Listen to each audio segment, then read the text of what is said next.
ખાંભા તાલુકાના જામકા ગામે GSCL foundation દ્વારા 5100 બાગાયતી રોપાનું વિતરણ કરવામાં આવ્યું.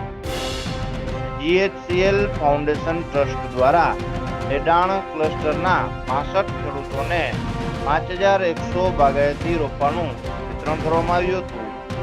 GSCL ફાઉન્ડેશન ટ્રસ્ટ વિક્ટર પોતાની ઔદ્યોગિક સામાજિક જવાબદારી અંતર્ગત છેલ્લા એક દાયકાથી પ્રાકૃતિક ખેતીને પ્રોત્સાહન આપવાનો અથાગ પ્રયત્ન કરી રહી છે. આ પહેલના ભાગરૂપે રાજુલા, જાફરાબાદ, ભાવનગર અને ખાંભા આસપાસના ગામોમાં બાગાયતી ખેતીનું મહત્વ વધે અને ખેડૂતો લાંબા ગાળાના આયોજન સાથે આજીવિકા મેળવી આર્થિક રીતે સદ્ધર બને તેવા ઉદ્દેશ્ય સાથે 12,000થી વધુ બાગાયતી રોપાનું વિતરણ કરવામાં આવ્યું હતું.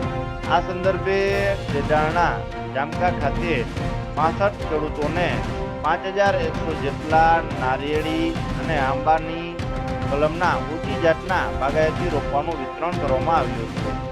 આ કાર્યક્રમને સફળ બનાવવા CSR હેડ શ્રી રમેશભાઈ મકવાણા, શ્રી જીવા મોરી, શ્રી કિરેચા GSCL માંથી ઉપસ્થિત રહેલા તેમજ સહકારી મંડળીના આગેવાનો, ગ્રામ્ય સરપંચીઓ, યુવાનો અને પંચાયત સભ્યો હાજર રહ્યા હતા.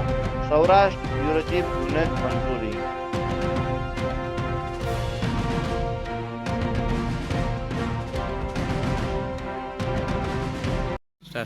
Ramesh Makwana as a CSR manager GSCL foundation. GSCL company हमारा एज ए CSRना भागरूपे अमरेली जिल्लाના ખાંભા, જાફરાબાદ અને રાજુલા તાલુકામાં પ્રજા ઉપયોગી જે કામગીરી કરે છે. ખાસ કરીને અત્યારે મોન્સૂનની સિઝન હોય તો ખેડૂતોને ઉપયોગી થાય એવા બાગાયતી રોપાનું વિતરણ આજે આપણે જામકા ગામે કરી રહ્યા છે. અમારા લગભગ તાવતે વાવાઝોડા પછી ખેડૂતોને વધારે સારી ખેતી થાય, સારા ઓર્ગેનિક ખાતર મળે, સારું વધારે ઉપજ થાય એ હેતુસર GSCL ખાંભા વિસ્તારમાં લગભગ 6 વર્ષથી કામગીરી કરે છે. અમારું મુખ્ય ઉદ્દેશ્ય છે કે ખેડૂતોની ખેતી ખર્ચ ઘટે અને આવકમાં વધારો થાય એ હેતુસર અમારી ટીમ અને GSCL ફાઉન્ડેશન અને GSCL કંપની સતત કાર્યરત છે. ખેડૂતોને માહિતી આપવાની, માર્ગદર્શન આપવાનું, સાથે ગુજરાત સરકાર અને ગવર્નર આપણા શ્રી જે અભિયાન ચલાવી રહ્યા છે એના ભાગરૂપે આપણા પ્રજાજનોને સારું આરોગ્યલક્ષી કામગીરી થાય એ હેતુસર જે રાસાયણિક ખાતરનો વધારે ઉપયોગ થયો એને વધારે કંટ્રોલ કરી શકાય એ માટે ઓર્ગેનિક ખેતી તરફ ખેડૂતો વધે એવા પ્રયાસ અમે કરી રહ્યા છીએ. માહિતીની સાથે ખેડૂતોને સબસિડી બેઝ થોડો ઘણો હિસ્સો એનો પણ હોય અને કંપનીનો પણ હોય એમ બંનેના સહિયારા પ્રયાસથી વધારે આપણી વસુંધરાને વધારે પલ્લવિત કરીએ, વધારે ગ્રીન અને હરીભરી કરીએ.